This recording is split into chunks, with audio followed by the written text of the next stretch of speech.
एक भी पर्चा मुझे निकाल के बता दी जिसमें काइट फ्लाइंग में सजा हुई कि मेरे कत्ल के बाद उसने जफा से तौबा, हाय उस जोदे पशेमा का पशेमा। आबद नामी एक मुलजम को गिरफ्तार किया गया है पुलिस की जानब से सिर्फ परफॉर्मेंस दिखाने के लिए।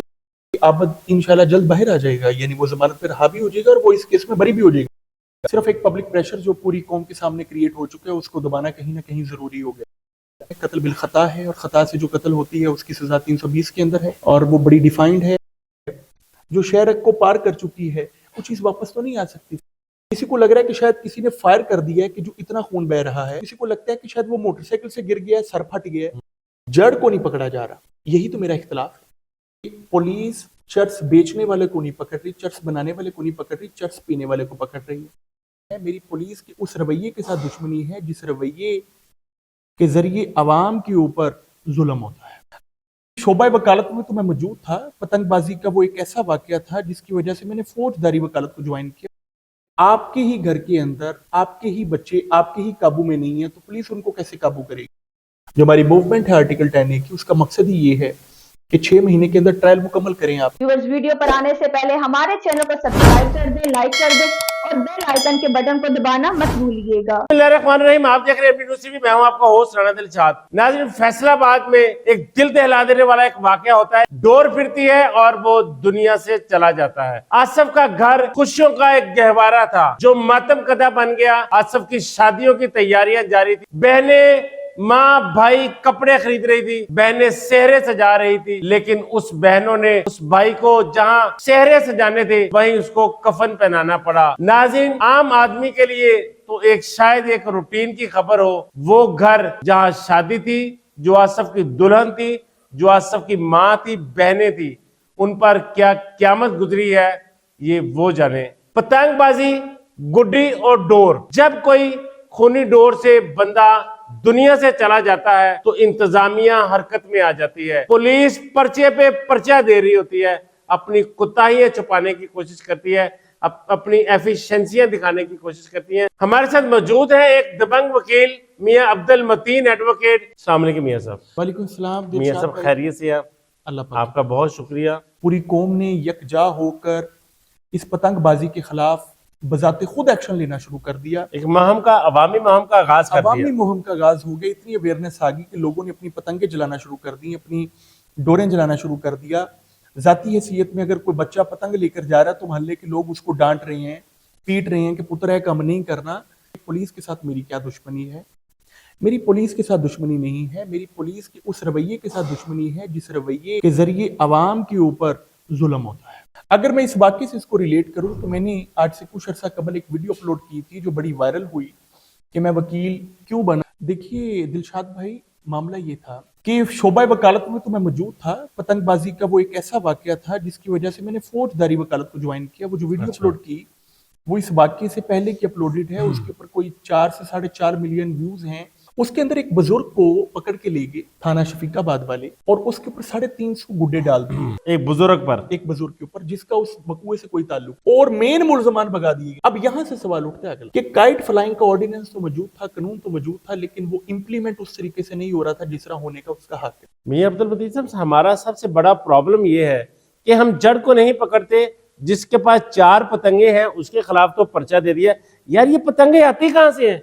ये पतंगे बनाता कौन है? अगर उस मैन्युफैक्चर के खिलाफ कार्रवाई की जाए तो मेरे ख्याल है ये जड़ से मामला खत्म किया जा सकता है। यही तो बात है कि पुलिस चर्च बेचने वाले को नहीं पकड़ रही, चर्च बनाने वाले को नहीं पकड़ रही, चर्च पीने वाले को पकड़ रही है। इसी तरह पुलिस गुड्डी बनाने वाले को नहीं पकड़ रही, गुड्डी बेचने वाले को नहीं पकड़ रही, गुड्डी उड़ाने वाले को पकड़ रही है, जड़ को नहीं पकड़ा जा रहा। यही तो मेरा इख्तिलाफ है।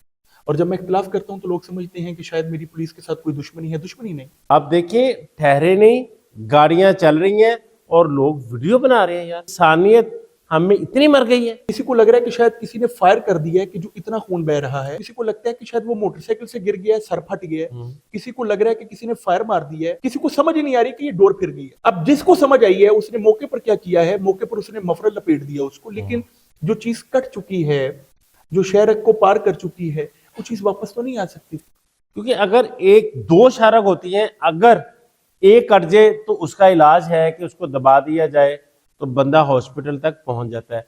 अगर दोनों कट जाए तो वो सिर्फ गेम जो होती है 8 से 10 सेकंड की होती है, जिसमें कोई कुछ नहीं कर सकता। बस ये बदकिस्मती है ना, अल्लाह ने जिसको अपने पास बुलाना है बुला लिया, लेकिन किसी की कम अकली की वजह से, गफलत की वजह से किसी की जान चले जाना, इसका तो वो जवाब दे वो भी होगा रोजे क़यामत भी और कानून की नजर में भी। मियां साहब, आप नहीं समझते कि इसका जिम्मेदार मैं भी हूं, आप भी हैं, सिविल सोसाइटी भी है, माँ बाप भी है, मोहल्लेदार भी हैं, जो अपना रोल अदा नहीं कर पा रहे।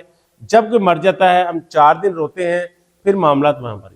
आपके ही घर के अंदर आपके ही बच्चे आपके ही काबू में नहीं है तो पुलिस उनको कैसे काबू करेगी, राइट? तो ये बहुत सी ऐसी चीजें हैं जो मुआशरे ने कलेक्टिवली देखनी है, और जब मुआशरा कलेक्टिवली इसके ऊपर वर्किंग करेगा तभी इसका प्रॉपर नतीजा नहीं। मेरे साहब, फैसलाबाद जो सानहा है, आसफ उसमें जान से चला जाता है, उसकी FIR किसके खिलाफ होती है? कोई इसमें मुलजम भी गिरफ्तार है? आबद नामी एक मुलजम को गिरफ्तार किया गया है पुलिस की जानब से, सिर्फ परफॉर्मेंस दिखाने के लिए। क्या आप समझते हैं वो मुजरम है? वो सिर्फ मुलजम है। आप कानूनदान है, आपकी भी उतनी नजर है जितनी एक इन्वेस्टिगेशन ऑफिसर की है कि क्या एक 100 बंदा पतंगे उड़ा रहा है, एक बंदे आबद को नामजद कर दिया जाता है? आप समझते हैं कि इंसाफ है? देखिए, सर्कमस्टांशियल एविडेंस पर मबनी ये केस है, इस केस का बनना कुछ नहीं है, सिर्फ एक पब्लिक प्रेशर जो पूरी कौम के सामने क्रिएट हो चुका है उसको दबाना कहीं ना कहीं जरूरी हो गया। और उसमें पुलिस ने अपनी परफॉर्मेंस दिखानी है कि देख लो, हमने पूरे फैसलाबाद में ये वाकया हुआ तो हमने वो बंदा पकड़ लिया है जिसकी डोरी के साथ ये कत्ल हुआ है। ये पॉसिबल नहीं है कि ये साबित हो। आबद को अपना प्रेशर कम करने के लिए कुर्बानी का बकरा बनाया गया। एब्सोल्युटली। इतनी ज्यादा डोरें, वो कौन सी ऐसी रॉकेट साइंस थी कि चंद ही घंटों में आबद को मुलजम बना दिया गया? यही तो वजह है कि हमारा कन्विक्शन रेट सिर्फ 11.66% है। उसकी वजह है कि कनकोक्टेड एविडेंसेस तैयार होते हैं, इन्वेस्टिगेशन प्रॉपर नहीं होती, मुलजम सही नहीं पकड़ा जाता, पब्लिक प्रेशर को खत्म करने की कोशिश की जाती है और परफॉर्मेंस दिखाने की कोशिश होती है, असल मुलजमान भागते रहते हैं। इस जुर्म में मुलजम को क्या सजा हो पाएगी? 320 का मामला है और ये कत्ल अमद तो नहीं है, कत्ल बिल खता है, और खता से जो कत्ल होती है उसकी सजा 320 के अंदर है और वो बड़ी डिफाइंड है। अगर ये जुर्म साबित हो जाता है तो दियत है, बस सिर्फ दियत है। दियत 36 किलो इसकी है चांदी, 65 लाख के करीब का। 36 किलो चांदी, 65 लाख रुपए उसकी दियत बनती है। लेकिन मियां अब्दुल मतीन साहब, आबद पता नहीं कौन सी डोर कहां से आई, कहां पे लगी, कौन मर गया? क्या आबद का कोई इंसानी हकूक उसके नहीं है? देखिए हैं, और यही वजह है कि आबद इंशाल्लाह जल्द बाहर आ जाएगा, यानी वो जमानत पर हावी हो जाएगा और वो इस केस में बरी भी हो जाएगा। ये सर्कमस्टांशियल एविडेंस पर मबनी एक केस है जिसको साबित करना बहुत मुश्किल हो जाएगा कि जिस डोर से वो कटी क्या उसकी फर्द मकबूजगी बनी, और वो जो डोर है वो क्या वही डोर है जो आबद से बरामद हुई? क्या आबद उस वक्त वहीं पर मौजूद था, या जिस छत का वो बता रहे हैं उस छत का इस्तेमाल भी हुआ कि नहीं? पुलिस ने अपनी जिम्मियों के अंदर प्रॉपर एविडेंसेस को क्लोज किया है, शहादतें प्रॉपर रिकॉर्ड हुई है कि नहीं, ड्यू प्रोसेस मिला है कि नहीं, फेयर इन्वेस्टिगेशन हुई है कि नहीं, वो फेयर ट्रायल के जरिए साबित हो। मियां अब्दुल मतीन साहब, आप इसी दुनिया में रहते हैं और कानूनदान है और बड़े माशाल्लाह आप दबंग हैं, बड़ा आपका नाम है। क्या आप समझते हैं कि इस तरह किसी भी बंदे को उठाकर एक खाना पूरी कर लीजिए बकौल आपके कि अपनी सिर्फ एफिशिएंसी दिखाने के लिए? आसफ मर गया, आबद को कुर्बानी का बकरा बना दिया। आबद के भी घर वाले हैं, आबद के भी ड्रीम है, आबद के भी बच्चे होंगे। मुझे बड़ी खुशी हुई दिलशाद भाई, आपने मेरा दिल खुश कर दिया कि एक दिल खराश वाकया तो पेश आ चुका है, लेकिन आपके सवालात ने ये साबित कर दिया कि आप एक जुडिशियल माइंड रखते हैं। यही तो हमारी लड़ाई है। क्या लड़ाई है कि परफॉर्मेंस के चक्कर में किसी दूसरे बंदे को उठा के उसको पेश कर दिया जाता है कौम के सामने, हमने कोई बहुत बड़ा तीर मार लिया। यही वो पुलिस है जिसने जिम्मिया बना ली थी, गुनाहगार डिक्लेयर कर दिया था जुल्फकार अली भुट्टो को एक ऐसे केस में जिसका उससे कोई ताल्लुक नहीं था। लेकिन अदलिया जुडिशरी आज इस पर शर्मिंदा भी है। सुप्रीम कोर्ट ने इस पर भी अपनी जजमेंट दी। मेरे कत्ल के बाद उसने जफा से तौबा, हाय उस जोदे पशेमा का पशेमा हो। कत्ल के बाद क्या जफा से तौबा कर रही है? जुडिशरी में बहुत सारी प्रॉब्लम्स हैं, बहुत सारी कोताहियां हैं। अक्सर सुनने में आता है कि मुलजम अपनी फाइनल जजमेंट सुनने से पहले दौराने हिरासत जेल में मर गया और उसके 1 साल बाद फैसला आया कि जी ये तो गुनाहगारी नहीं है, इसको बरी किया जाता है। और जज साहब के फैसले के बाद जब जेल में देखा जाता है तो पता चलता है वो तो 1 साल पहले मर गया। बदकिस्मती है ना हमारी दिलशाद भाई, यही तो बदकिस्मती है जिसका रोना हम पीट रहे हैं। हमारा ये मानना है कि कोई भी जो क्रिमिनल ट्रायल है वो 6 महीने में कंप्लीट होना चाहिए।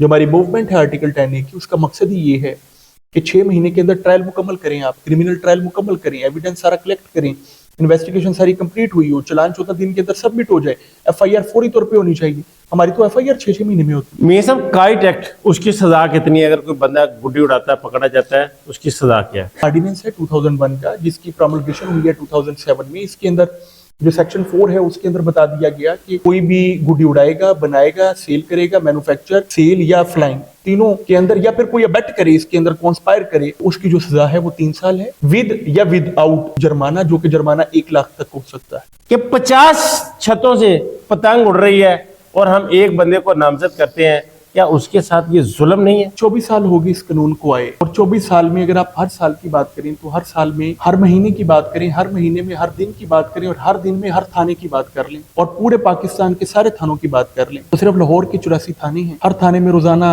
काइट फ्लाइंग के 10 से ज्यादा पर्चे दर्ज होते हैं। तो पूरे टारगेट है, पूरे महीने में कितने हुए होंगे, पूरे साल में कितने हुए होंगे, पूरे लाहौर में कितने हुए होंगे, पूरे पंजाब में, पूरे पाकिस्तान में कितने पर्चे हुए होंगे, और फिर 24 सालों में कितने हो गए होंगे? लाखों पर्चे हो गए होंगे। कोई एक भी पर्चा मुझे निकाल के बता दी जिसमें काइट फ्लाइंग में सजा हुई हो। पुलिस फोर्स एक थाने में 25, 28, 30 कांस्टेबल और पूरा अमला होता है, लाखों की आबादी होती है। ये जिम्मेदारी काइट वाली हमारी अपनी नहीं बनती, हमारी सोसाइटी की नहीं बनती? क्या हम कभी कौम बनेंगे नहीं? जिम्मेदारी हम सब, जिम्मेदारी उन वालिदैन की भी है जिनकी छतों को इस्तेमाल करके छोटे छोटे बच्चे गुड़ियां उड़ा रहे हैं, गलती कर रहे हैं, और उनकी बच्चों की गलती जुर्म बन जाता है उनके वालिदैन का। कलेक्टिव जिम्मेदारी, छोटे जो ऑफेंसेस हैं, माइनर ऑफेंसेस को कौम ने खुद ठीक करना होता है, और कौम अल्हम्दुलिल्लाह समझ चुकी है। इस वाकये के बाद बड़ा दिल खराश वाकया है, लेकिन कौम ने इसके ऊपर एक जबरदस्त एक्शन लिया। बहुत शुक्रिया मियां साहब। नाज़रीन, आपने मियां अब्दुल मतीन एडवोकेट साहब की बातें सुनी। हम खुद गलत हैं, आबद के वालिदैन गलत। आसफ के साथ पूरी कौम उनके घर वालों के साथ उनके दुख में, गम में बराबर की शरीक है, लेकिन हमें अपनी जिम्मेदारियों का एहसास करना होगा। हमें हर चीज पुलिस और इंतजामिया पर नहीं डाली, कुछ हमारे अपने करने वाले चीजें। पुलिस या इंतजामिया कैसे आपकी छत पर आकर जजमेंट करेगी कि आपका बच्चा पतंग उड़ा रहा है, और आपके बच्चे की पतंग की जो डोर है वो मेन जीटी रोड पर किसी भी शाहरा पर किसी की जान नहीं, किसी की जान ले लेगी। नाज़रीन, कमेंट बॉक्स में अपनी राय का इजहार जरूर कीजिएगा। इजाजत दीजिए, अल्लाह निगहबान।